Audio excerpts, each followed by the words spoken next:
Back here with Warriors defenseman Stephen Kleysen, and Stephen, group came into the season with a lot of returnees on the year, 12 to be exact, coming back from last season's team, including yourself as a defenseman on the back end. How much did that help, having a lot of guys coming back in the lineup and kind of making things a little bit of an easier transition, more comfortable for the new guys to come in as well? It's definitely a lot easier when you return a lot of players. Just when it comes down to trying to learn the systems in the first kind of week or two of the season, and as far as team bonding goes, I mean, the guys that we returned, it's a pretty tight-knit group of guys. So it's pretty easy for us to kind of help along the new rookies this year. It just makes the transition that much easier coming into the season and throughout the season.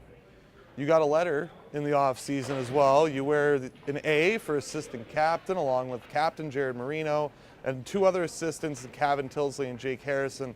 How did it feel for you to get a letter and represent this team as a leader? It was definitely a huge honor for me to get a letter. I've been playing junior now for 4 years, and I've got to learn from a lot of other good leaders, not only in the BCHL, but also the MJHL and the USHL. And I think I just try and use the qualities that I've learned from them to try and help the team out. It's pretty easy as far as the leadership group goes, because I think the four guys we got work really well together. We kind of push each other and keep each other accountable to make sure that we're the best kind of role models and examples that we can set for the younger guys and the rest of the team.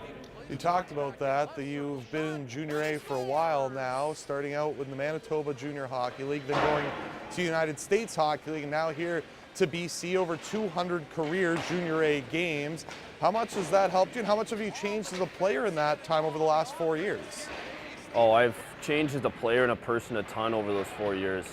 When I started out, I was 18, playing in the MJHL, living in Winnipeg, Manitoba, still in my childhood bedroom.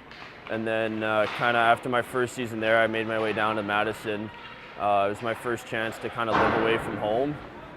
That was a huge experience for me, and I think just in that one sort of about 5-month period, I did a lot of growing up, whether it was just sort of learning how to do laundry and kind of helping out around the house a little more than I was used to. I think that really started to kind of allow me to be more mature at a younger age than I sort of expected.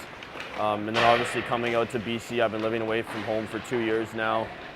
When I go home to Winnipeg, I'm pretty much fully independent, and I'm kind of at the point now going into college where I'm excited to kind of get my own apartment and kind of buy a house down the road in a couple of years, and I feel that my maturity level is at the point where I can actually do that and keep up with bills and whatnot, and which is kind of the funny part, because I know a lot of people talk about moving out for the first time and how tough it is just cooking meals and putting away the dishes. So I think it's helped me get a good head start on that.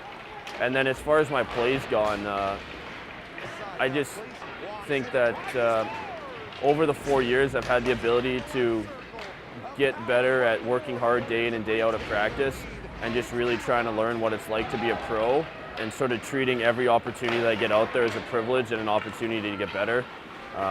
So I'm really happy with the 4 years that I've had. I'm really excited to get to college next year and get that started as well. Talk about going to college next year. You're committed to Niagara University for next season, the Purple Eagles.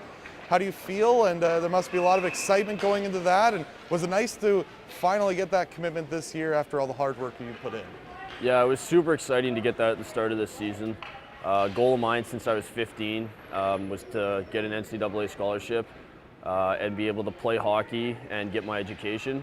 And the opportunity that Niagara presented me this year to do that next season is huge. And it meant so much to me that they believed in me and that all my hard work was kind of finally paying off. And then on top of that too, the team that we had this year helped me out a ton. Obviously getting off to a real hot start made it a lot easier from a scout's perspective, because we were playing well. And everybody on the team was gelling, and that's why there's some other guys in our team that committed early on too, like Chase Stevenson had a real good start to the year. So yeah, I'm just real happy with kind of reaching one of my life goals to this point, and looking forward to making some new goals for next year and kind of achieving those as well. The interior division's a tough one, especially this year. It's been a little bit of a log jam in the standings. But the Warriors and Vipers have always been a pretty good rivalry. The Warriors have already played all 3 of their games in Vernon this year, with more games in West Kelowna to come. What have you experienced in that rivalry between these two teams, where it just seems like whenever they step on the ice, there's that instant rivalry no matter who's playing on each side?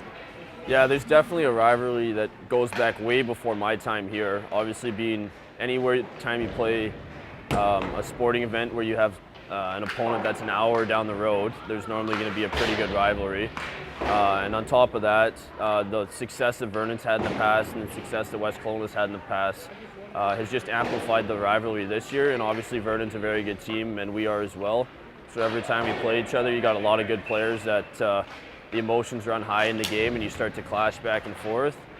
And there's definitely an extreme sense of compete out on the ice, and they're super fun games to play in. I mean, as a player, you always want to play the best team possible and prove that your squad can get the job done.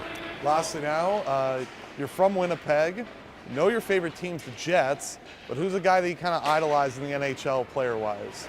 I'd have to say Mark Scheifele, just the way he conducts himself on and off the ice. I know there's a documentary that came out, I believe it was last year, that just kind of shows his passion for the game and how even though when he's home, his kind of brain's never turned off and he's always thinking about how he can get better, how he can work harder. And that's kind of what I strive towards. I see hockey as a goal for me to be my job down the road, and I want to exemplify the qualities that he has as far as hardworking, respectful, and well-carried person. So that would definitely be my idol in the NHL is Mark Scheifele. Appreciate your time. Thanks for this, Stephen. Thank you very much.